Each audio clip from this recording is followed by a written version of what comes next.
Hey guys, thank you so much for stopping by and checking out another one of our videos. First and foremost, Anthony and I would like to wish each and every one of you a very happy new year. We also want to give a special thanks to all of our subscribers out there. We just reached 14,000, so we really appreciate it. In this video, we're going to be demonstrating another rake out. We're in the beginnings of winter and we're still seeing a lot of shedding, especially with our double-coated dogs like our Husky mixes, our Shepherd mixes, etc. But we're really on the tail end of that shedding process. So just using a few basic tools, we're only going to be using a rake and a slicker brush. Let's see what we can achieve. Okay guys, let's dive in.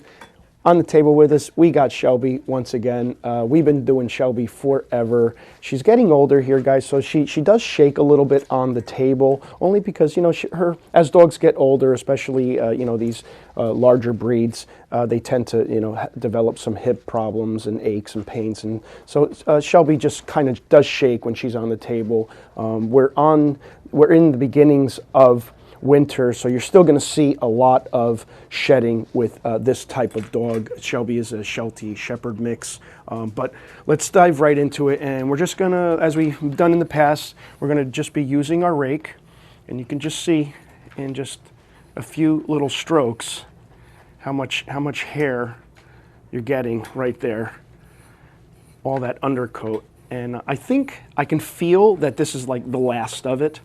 You know, she shouldn't be shedding this much after this last grooming that we're giving her here, but you can see how if you just go front to back, and this is just her top, this is just the top part of her, you can see how much undercoat we're getting. That's just one stroke, guys. So there's a lot of undercoat there. Really want to work on getting this out, and I feel that the rake is one of the better tools to use. A lot of people will do like the shedding blades or the Furminator, and those tools are great too. I think they're a little bit more topical.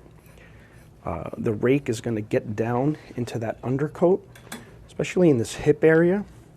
You have to be careful too, because when dogs do have bad hips or a little weak, you want to kind of tread lightly here, not yank too hard, and just kind of work it out little by little like that. And you'll feel it. You'll get to that point where you're feeling like, okay, it's just going to kind of slip out. And just like that. She's kind of, again, on the tail end of her shedding process here. We're not getting out as much as we were. Okay, and another area you want to kind of be careful with is this tuck-up area here. If they are very thick in that area, again, just be careful. Don't yank too hard. And I'm supporting her with my left hand. I'm just kind of going slowly and pulling it all out. And after the bath, you're going to see that a lot of this just gets washed away. And I think she's just on the tail end of her, you know, her de-shedding process here. And you can take that rake, and you know you can actually go right underneath her, just like that. Get the underbelly. Just be careful. You don't want to scrape a nipple or, you know, irritate the skin in any way.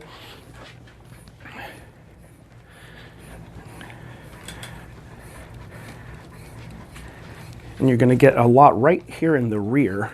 You're going to get a lot too. And then what you'll do is, you know, we'll just go over it with that brush. And that brush is going to get the topical stuff off, just to clear her out. The brush isn't going to do much by way of getting the undercoat out in this, because the bristles are just too short to really get in there, and that's why we're using the rake. But you can see, you know, just that. Okay, and then with the tail, what I like to do with the tail is I really don't like to go right at the tail with the rake. what I'll do with the tail is definitely use the brush first on the tail. The tails are very sensitive. And like I said, you could see her shaking a lot. And again, it's only because she's elevated. She's not crazy about being on the table. But like I said, what I like to do is just kind of brush out that tail as opposed to use the rake. Once you've gotten some of the undercoat of the tail out, then you can go ahead and use that rake. The rake does kind of yank, and I hate to yank on the dog's tail too hard,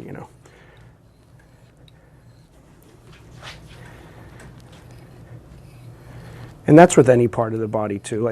If you feel that you're yanking too hard with the rake, just hit it with the brush first and get as much out as you can, and then go through it with the rake.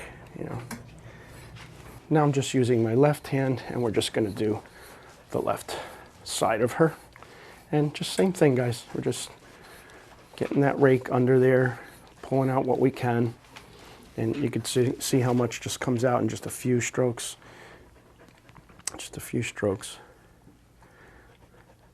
And we're doing all of this prior to the bath, because what we're going to do is, once we do this, we get her in the tub, and not only are we getting the undercoat out, but we're also loosening up any of that dander, any skin flakes that she might have underneath her, any just dirt and debris is all just getting loosened from the skin. And then the concept is, once it's all loose, we get her in the tub and we wash all that stuff away. And we're going to use a really good shampoo. We're going to be using the Oatmela shampoo, which is it's got a lot of moisturizer in it. So again, the skin is going to be able to absorb more without all that dirt and dander laying on it. Because if you just throw them in the tub, which I see a lot of people do, what you're doing is the water is just making all that dander and dirt become like this sticky substance. It's almost like mixing a little cement, and now it's just kind of staying in there, and you're not getting it out. And in a lot of times it can actually cause skin problems. So it's very, very important that you do all this raking, get all this stuff out, activate and loosen everything. Get all that stuff loosened up, wash it away, and now that shampoo is just going to be able to do what it does and be effective. Add some moisture to the skin, and just overall, you're going to have like a much cleaner dog. And that's all the topical stuff there, like we mentioned.